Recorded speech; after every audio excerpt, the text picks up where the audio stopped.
নমস্কার বন্ধুরা, আবারও চলে এলাম নতুন একটি রেসিপির সাথে। খুবই কম উপকরণে বানিয়ে দেখাবো এই গুড়ের গজার রেসিপি। চলুন তাহলে রেসিপিটি শুরু করা যাক। তার আগে আমার ভিডিওটি যদি আপনাদের ভালো লেগে থাকে চ্যানেলটাকে সাবস্ক্রাইব করে পাশে থাকবেন, ভিডিওটি একটি লাইক দিয়ে দেবেন। কতটা খাস্তা হয়েছে গজাটি একটি আপনাদেরকে ভেঙে দেখাবো। দেখুন কতটি খাস্তা হয়েছে। চলুন তাহলে রেসিপিটি শুরু করা যাক। গুড়ের গজাটি বানানোর জন্য প্রথমে একটি বাউল নিয়েছি। নিয়ে নেব 1 কাপ ময়দা, দেব সামান্য একটু বেকিং পাউডার, ময়দার সাথে সুন্দর করে একটু মিশিয়ে নেব, দিয়ে মিডিলে একটু জায়গা করে নেব। এখন দেব 1/4 কাপ ঘি, ওই চামচেরই 1 চামচ জল দিয়ে দেব, দিয়ে ময়দাটাকে সুন্দর করে মেখে নেব। ময়দাটাকে আমি সুন্দর করে মেখে নিয়েছি। এখন ঢেকে 5-10 মিনিট রেস্টে রাখবো। যতক্ষণ ময়দাটা রেস্টে আছে আমি একটি লোয়ার কড়াই বসিয়ে নিয়েছি। কড়াইটি গরম হয়ে গেছে, তেল দিয়ে দেব। গ্যাসটিকে একদম লো হিটে রাখবো। চলুন তাহলে গজাটাকে রেডি করব। 10 মিনিট হয়ে গেছে, আমি ময়দাটাকে বার করে নেব। ময়দাটিকে আমি সুন্দর করে একটু বেলে নেব এভাবেই। খুব বেশি মাখার কোনো প্রয়োজন নেই, আমি এভাবেই বেলে নেব।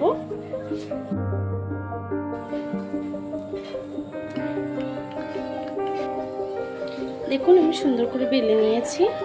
দেখুন আমি একটু পুরো করে কিন্তু বেলে নিয়েছি। কতটা পুরো দেখে বুঝতে পারছেন। এখন একটি কাটার দিয়ে আমি কেটে নেব।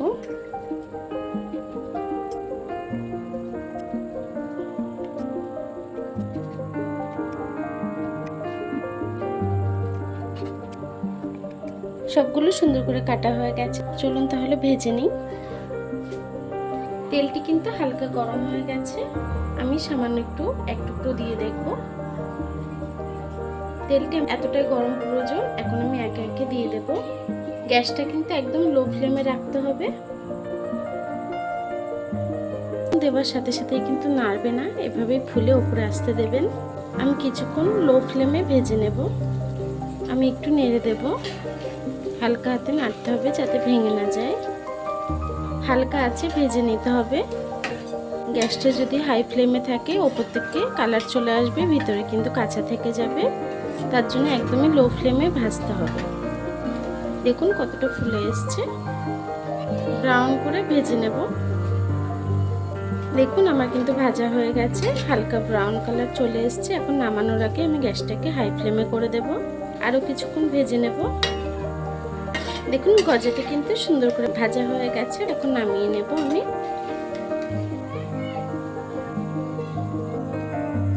চাশনির জন্য একটি কড়া বসিয়ে নিয়েছি। দিয়ে দেবো 1 কাপ খেজুরের গুড়, দিয়ে দেবো সেই কাপেরই হাফ জল। যে কাপে গুড় মেপেছি সেই কাপে হাফ কাপের একটু কম চিনি দিয়ে দেব। চাশনিটা যতক্ষণ আঠালো ভাব না হচ্ছে আমি ততক্ষণ জাল দিয়ে নেব।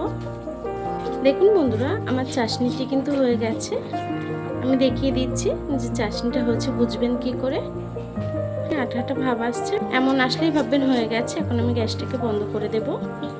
দিয়ে আমি এখন গজাগুলো দিয়ে দেব। ভেজে রাখা গজাটি দিয়ে চাশনির সাথে মিশিয়ে নেব। আমি কিছুক্ষণ এভাবেই চাশনির মধ্যে রেখে দেব। আমি কিছুক্ষণ রেখে দিয়েছিলাম, এখন তুলে নেব। দেখুন বন্ধুরা আমার গুড়ের গজাটা কিন্তু রেডি হয়ে গেছে। খুব সহজভাবেই কিন্তু এটা বানিয়ে নেওয়া যায়। খুব কম উপকরণে বাড়িতেই চটজলদি বানিয়ে নিতে পারেন।